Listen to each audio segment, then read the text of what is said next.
यह चेहरा केवल तांत्रिकों को दिखाई देता है। यहाँ की बागमती नदी को नेपाल की गंगा कहा जाता है। लोग मानते हैं कि इसके पवित्र जल में स्नान करने से व्यक्ति के जन्मों के पाप समाप्त हो जाते हैं। लेकिन क्यों इस नदी के किनारे होने वाले अंतिम संस्कार को मोक्ष का द्वार कहा गया है, और क्या वजह है कि यहाँ मरने को जीवन का सबसे बड़ा सौभाग्य माना जाता है? इतना ही नहीं, इस मंदिर के पास एक ऐसा दीपक भी है जो कहा जाता है कि सदियों से लगातार जल रहा है, न बुझे न कम हो। क्या यह सच है या केवल एक किंवदंती? और अगर सच है तो इसे जलाए कौन रखता है?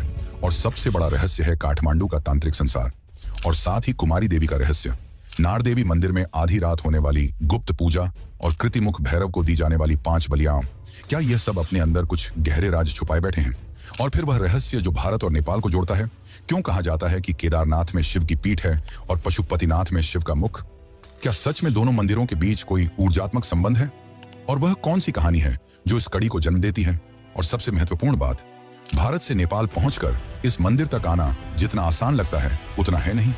भीड़, सीमाएं, कागजात, रास्ते और काठमांडू की जटिल पहाड़ी पहुंच। क्या आपको पता है कि हर साल हजारों तीर्थयात्री यहां आने की कोशिश करते हैं, पर वापस लौटते समय कहते हैं हम तैयार ही नहीं थे? तो आज की इस वीडियो काठमांडू घाटी, जहां कभी पूरा इलाका एक विशाल सरोवर था और कहा जाता है कि उस गहरे जल में केवल नाग ही बसते थे, आज वहीं बागमती नदी के किनारे एक ऐसा मंदिर खड़ा है जो हजारों सालों से मौत और मोक्ष, तंत्र और तप, इतिहास और रहस्य सबका साक्षी बना हुआ है। पशुपतिनाथ एक ऐसा मंदिर जहां एक ओर 100 से भी अधिक शिवलिंग एक ही प्रांगण में स्थित हैं और दूसरी ओर खुला श्मशान जहां दिन रात चिताएं जलती हैं। लेकिन साथ ही इस मंदिर का इतिहास भी रहस्यों से भरा हुआ है, और आज हम उन्हीं रहस्यों, कथाओं और इतिहास के बारे में जानेंगे जो इस मंदिर के निर्माण से जुड़ा है। बहुत समय पहले काठमांडू की बागमती घाटी के घने जंगलों में शिवजी एक मृग यानी कि हिरण का रूप धारण करके घूम रहे थे।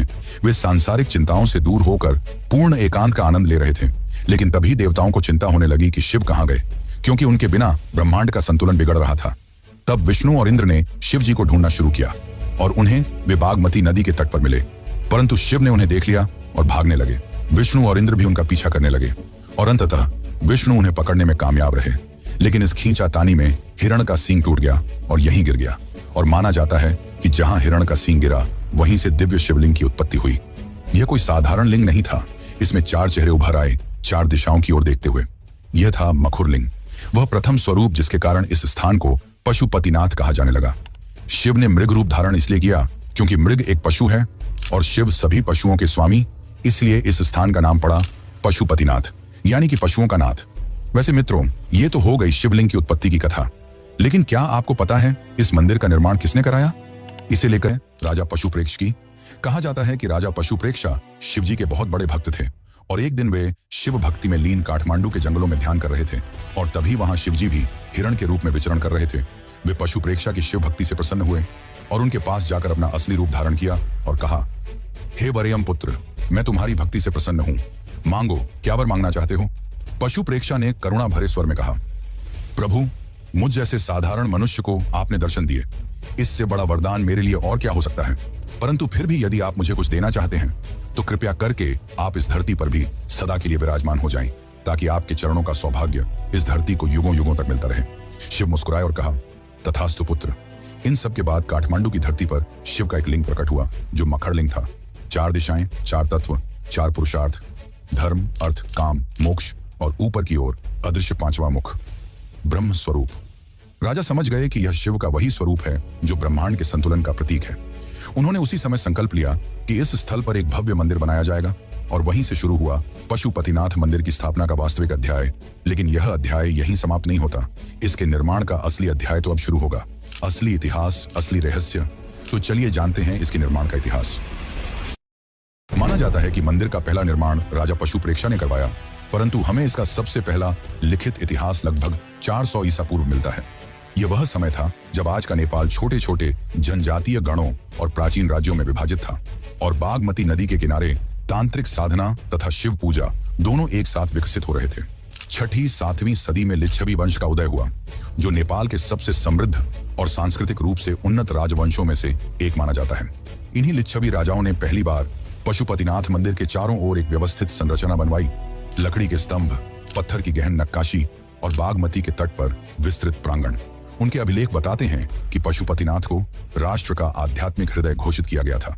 इसके कई शताब्दियों बाद जब नेपाल में मल्ल वंश सत्ता में आया, तब पशुपतिनाथ ने एक नया स्वर्णिम युग देखा। मल्ल राजाओं ने मंदिर को केवल पूजा स्थल नहीं बल्कि सांस्कृतिक और धार्मिक केंद्र के रूप में विकसित किया। इन्हीं के काल में महाआरती, बागमती घाट का विस्तार और तांत्रिक स्थलों की ओपना की गई। मल्ल वास्तुकला की पहचान पगोड़ा शैली के दोहरे छत वाले मंदिर पहली बार यहीं दिखाई दिए। मंदिर का ऊपरी भाग लकड़ी पर आधारित था, जबकि आधार पत्थर का, जिससे यह प्राकृतिक आपदाओं में भी सुरक्षित रहता था। पर मंदिर ने सबसे बड़ा परिवर्तन 1692 ईस्वी में देखा, जब इसके व्यापक पुनर्निर्माण और संरक्षण का अंतिम बड़ा कार्य किया गया। यह वह काल था जब राजाओं ने मंदिर को आधिकारिक शाही संरक्षण दिया। सोने का शिखर, मोटी दीवारें, मजबूत भूमि आधार और गर्भगृह की सुरक्षा के विशेष उपाय इसी समय किए गए। इसके बाद सदियों तक मंदिर उसी रूप में खड़ा रहा, समय, मौसम और आक्रमणों के बावजूद। और फिर 1979 में एक ऐतिहासिक क्षण आया जब यूनेस्को ने पशुपतिनाथ को विश्व धरोहर स्थल घोषित किया।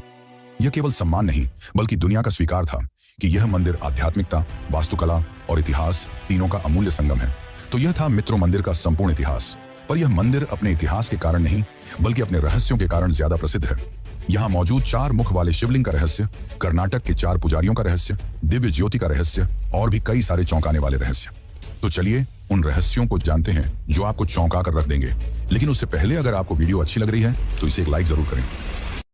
पशुपतिनाथ मंदिर का सबसे अनोखा और सबसे रहस्यमय भाग है मखुरलिंग, वह दिव्य शिवलिंग जिसमें 4 दिशाओं की ओर 4 चेहरे उभरे हुए हैं। माना जाता है कि यह शिवलिंग मनुष्य की संपूर्ण आध्यात्मिक यात्रा का मार्ग दिखाता है।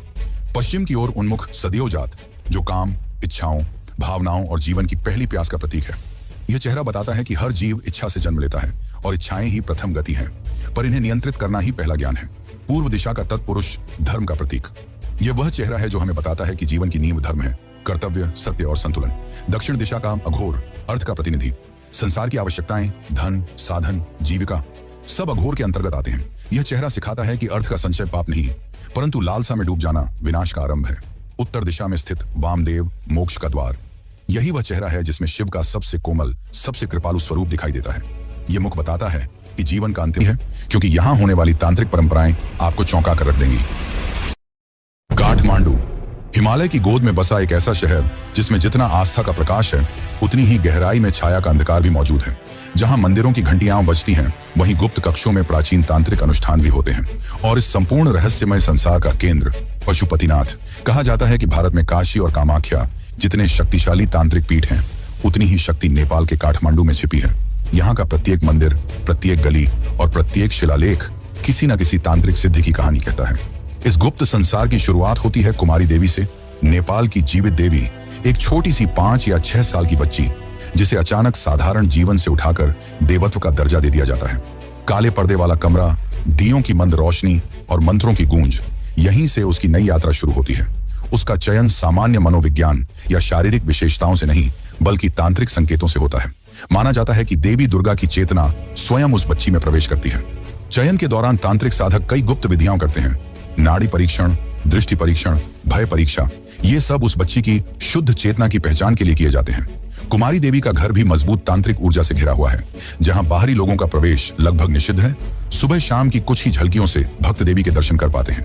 कहते हैं 2015 के भूकंप में पूरा काठमांडू हिल गया था, परंतु कुमारी देवी के घर में एक दरार तक नहीं आई। पर काठमांडू का तांत्रिक संसार यही नहीं रुकता।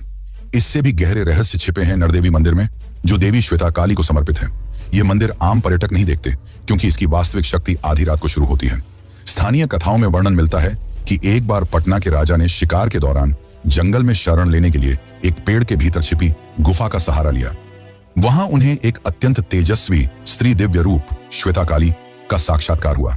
उन्होंने राजा से कहा, भय मत करो, मैं तुम्हारी रक्षा करने आई हूं, और वह वहीं विलीन हो गई। कहा जाता है कि उसी राजा ने बाद में उसी जमीन पर नरदेवी मंदिर की स्थापना की, जो आज तांत्रिक साधना का केंद्रीय स्थल माना जाता है।